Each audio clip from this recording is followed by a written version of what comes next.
Right, so it's been a couple of weeks since my last video, and we're still on the 3.5 litre Rover V8, the spare engine for what's in my Jensen.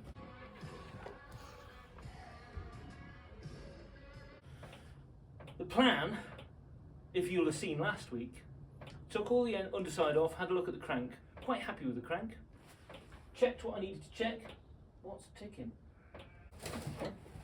and I come across something that I wasn't very happy with. So what I'm doing today is I'm going to do the same thing, whip this off, front cover off, flywheel off, spin it upside down, take the crank out, crank on the table, change all the shell bearings out, and then I need to blow all the swarf and all that machining material from the inside of the crank journals. Muchos grande, not cool. So we're going to get that done, and then clean the crank, cover it all in Raspberry Ripple, and then get it all back into the engine.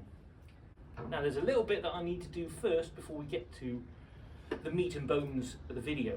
But what I'd like to do before we start anything is thank everybody that came to see me at the Birmingham NEC the other weekend. It really meant the world to see everybody, and everybody was so nice. I wanted to give a shout out to Talia and Russ as well. You two, yeah, it was great seeing you. It really was, especially Russ. Top chap. So the plan now is, I mean, I've not got a kettle here and I forgot my flask. I know, sacrilege. But it doesn't mean you can have a day off. So pause the video now, go and grab yourself a cup of tea, bang some sugar in it if you're feeling brave, grab a Garibaldi. I'll stick the time lapse on and I'll meet you after all that's done over by the wooden trailer / state-of-the-art workbench where I've got the crank out. Oh, what sort of music do you want in the background? I mean, I've got rock, jazz, country, pop. Stick a comment down below if you prefer a genre, and I'll see if I can sort you out for the next video. I can't play anything copyrighted, but you know, I'll try my best. So yeah, we'll go rock.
Let me bring you in.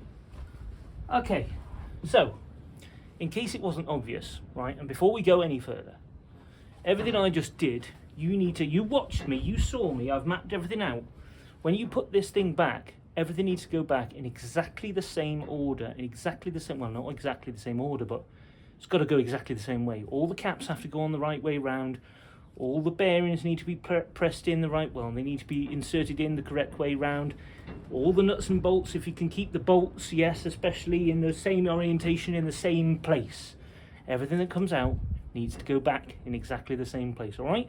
And if there's a torque spec to it, you guessed it. Don't just do what I do and absolutely just eyeball it. Actually do it. I've got my torque. I own them, I promise. Look, there's 2 out of the 3 that I own. I will be doing it when I put them back, please believe me. So the problem that we had here was that this crank had been ground. Boom, look at that. I don't know if you can see that on camera. What I'm going to do, I'll try and bring you closer. See this here? Focus. That's all metal material from the machining process this crank has been through. Not only is it on the journals, it's all through the holes as well. So I'm very pleased that I caught this, because that means that the oil pump feeds oil to this first and foremost. This is the first item on the list that oil needs to get to. It gets pumped through and it comes out through these holes. And there's the bearings on that are cushioning there, and this hole supplies a nice continuous stream of oil to those shell bearings, right? And that's what the crank wears on, not the bearings. It wears on the oil between those two surfaces. It's a microfine film of oil that is the wearing surface, right? Metal on metal should never happen inside an engine. But it does, and that's why we've got bearings. Anyway, the fact that there's metal in here, oil will be being pumped into this crank, coming out of these holes, pushing this metallic swarf in between the crank and the bearing, ergo destroying the bearing, potentially scoring the crank, and we are defeated before we're a couple of 100 miles down the road. So, what I'm going to do is, somewhere underneath this pile of junk, I've got a compressor. I'm going to fire this up, and I'm going to get my air gun, and I'm going to blast all of this metal crap out of here. Then the plan after that is to give everything a nice rub and a kiss, a bit of a clean, and I've got a full new set of bearings, shell bearings. Where are you, Mr. Shell Bearings? Fresh off the press from shit part. And I'm going to swap those shell bearings out, brand spanking new, just the mains, the big ends are good. Hunk it all up with a load of raspberry ripple, which is my super extra, it's just engine assembly lube, ass lube. Put it all back together, and then that's it. That's it for today, at least. There's no spark plugs in. Oh, I thought I had spark plugs in there. Well, it's just more money, I suppose, unless I can find some. Anyway, chatting balls. I'm going to fire that up and blow this out, and then yeah, get on with it, come on. I love this compressor. I found it in the hedge round the back of a Sainsbury's car park. It looked like somebody had nicked it, couldn't get it going. It's just a loose wire, that's all.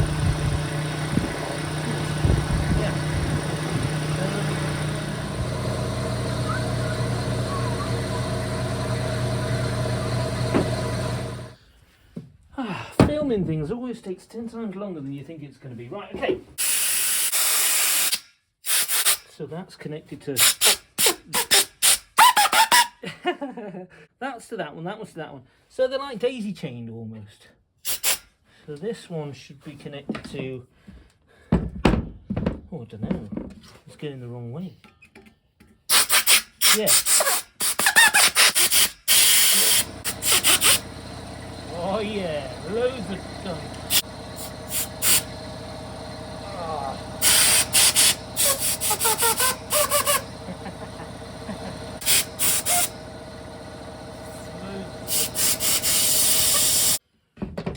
Right, happy.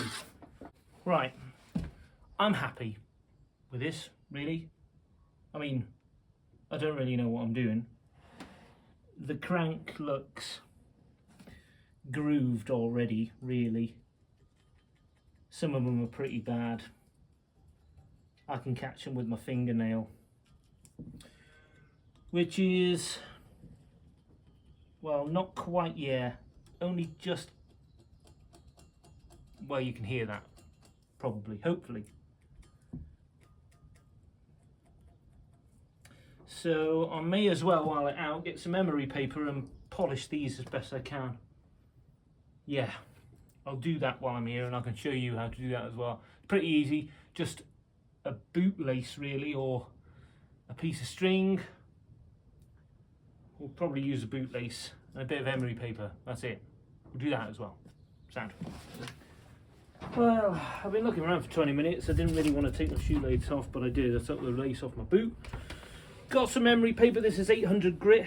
I mean, this is a little bit coarse really for what I want to be doing, but you want to be looking at about 1,000 or higher, really, at the very least. Well, we're going to wing it. We're just going to see how we get on. A little bit of oil. Too much oil, really. Enough to get round there.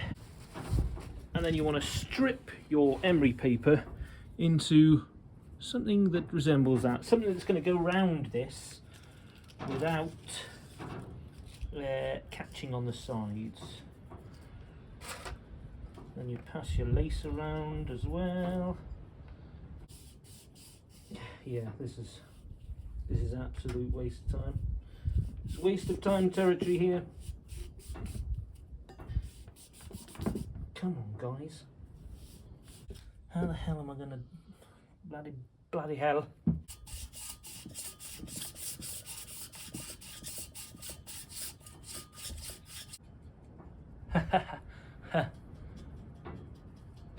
As if by magic, my nail isn't catching anymore. So I've got this one to do yet. Nice. I had no idea. I didn't think that was going to work. Okay. That's good. That's fine. I'll take it. I'll take that. Okay. To everyone in the comments telling me I'm a moron, you are correct. So there you go. The flat laces are the better ones, really, because they grip the paper more. The normal boot lace won't really work. Neither will an old fuel pipe or earth wire. But what will work is a spark plug lead.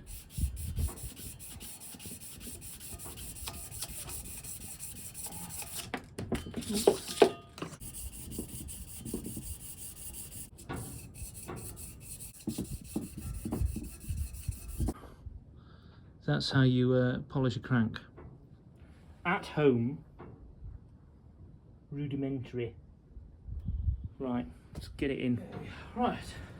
Right, now we've done that and the crank's out, you can see just how bad these bearings are, some of them. Pretty bloody bad. So, we are going to swap all these out, and we're going to swap all the ones out in the caps as well. And then, some of these have popped out, so we're going to clean the arms and stick these guys back in.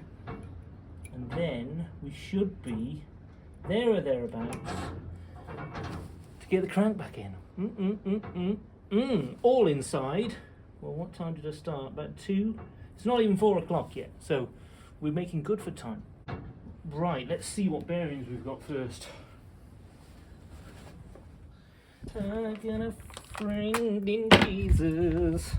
Oh, come on. Right, okay, good. We have the bearings for the main journals, right? And they're 10,000 plus, which I'm pretty sure is correct. I will find out now. Please say yes. So these are 10,000 over. These are the ones that come out of the engine. You can see there at the bottom. Those 3 numbers there, 010, so that's 10,000 over. So these are bigger, slightly bigger bearings to take up the play. That means that the crank has been ground and they've got bigger bearings to take up that. And they'll come in 2 halves. So you'll have 1, 2, 3, 4, 5. And you may see this. What's that, Frank? That is the bearing that takes up the play. So the crank is supposed to float forward and backwards. And this is designed to cup that crank and stop it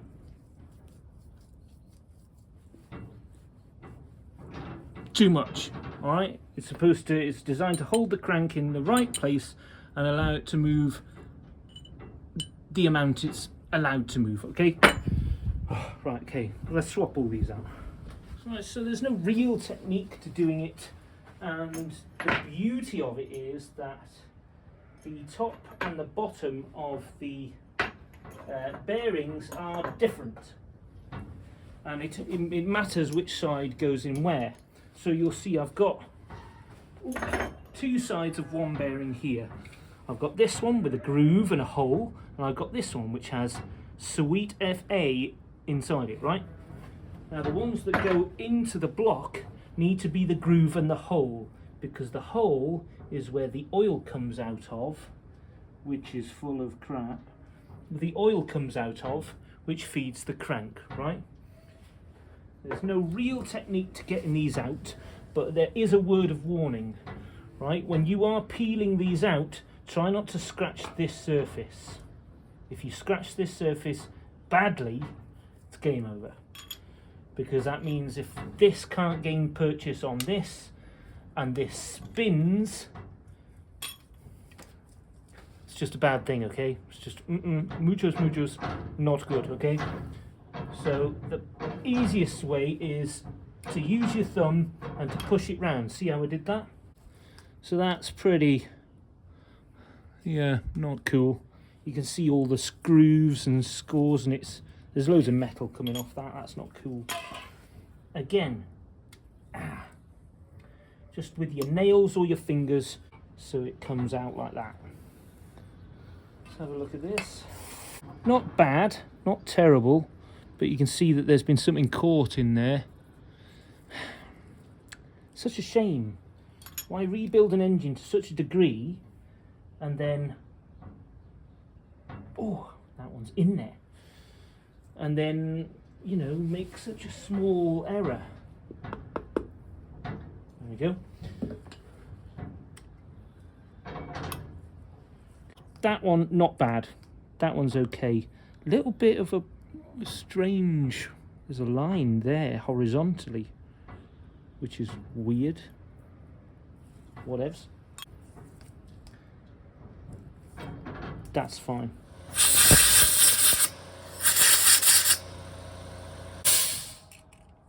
For those of you counting my nuts, don't worry, I didn't forget.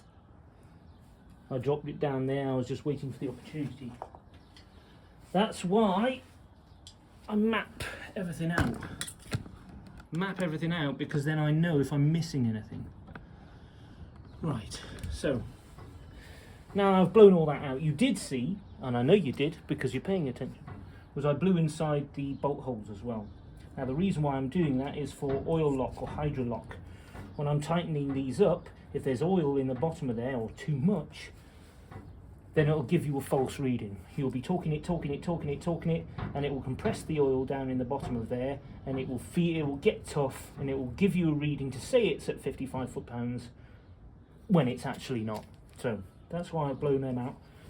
Now I'm going to clean everything out properly, and then I'm going to put these shell bearings in.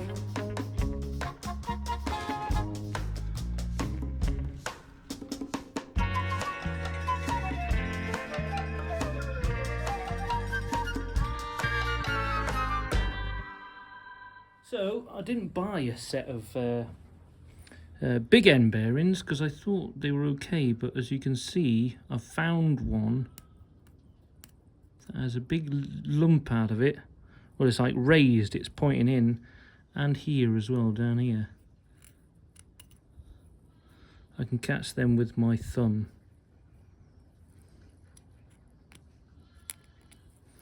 Which is not good. So that means I'll have to order a couple of these for one of the pistons, which is a little bit annoying, but it's not the end of the world. That means I can still put the crank back in, and then I can button everything up apart from one piston, which is a bit of a bugger. And then I'll have to order some and then do the thing, you know, the thing. Raspberry Ripple. The point of it is to lubricate for a couple of minutes until the oil pump manages to gain pressure. That's its job, really. some people get a bit sanctimonious about the type of engine assembly lube they use. I am not that person. I'm the tightest bastard you know. This is a tenner. So if it doesn't work, it's not my fault.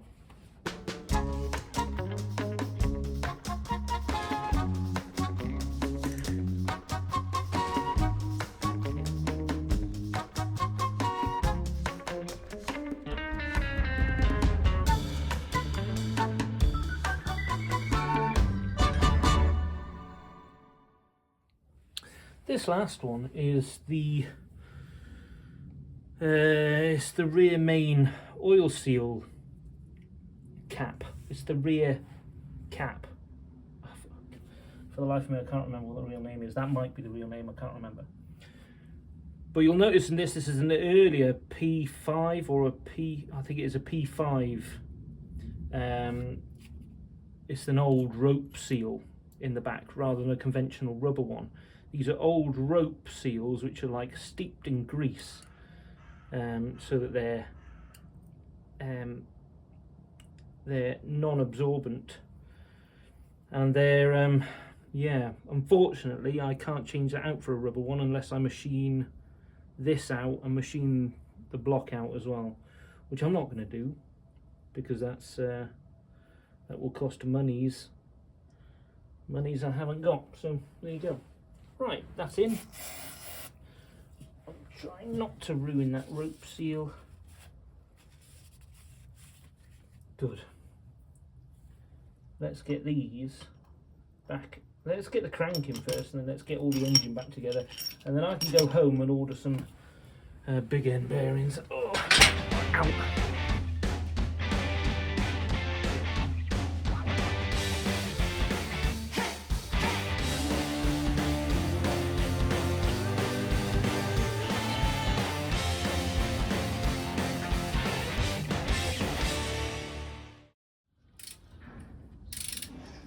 If you're new here, welcome. The vast majority of my channel isn't really engine stuff, engine related, but it's more the cars, the vans, how-to, little things. It's more, I film stuff more really, because A, I don't know what I'm doing, and B, a lot of people don't know what they're doing. And where I reached first were the forums, the Haynes manuals, and then of course YouTube. So I thought, I was finding a lot of things, information that I couldn't find in the manuals, that I couldn't find online. So I try and do jobs that, everyday stuff that I needed to know, couldn't find. So I'm going to try and give back as best I can. I'm not a professional, I'm not a mechanic, I'm not a painter, I'm not a welder, but I'll try and do it in a way that shows you guys that you can do it. Anyone could do it. If you like old cars, if you like car shows, long trips, things breaking, engine builds, although I would prefer to do less, if not zero engine builds really, but if you like that sort of stuff, give us a like and subscribe if you're not subscribed.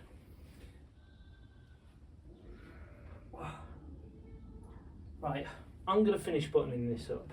I've got some new shells to get for the big ends. I'm glad I went in there really.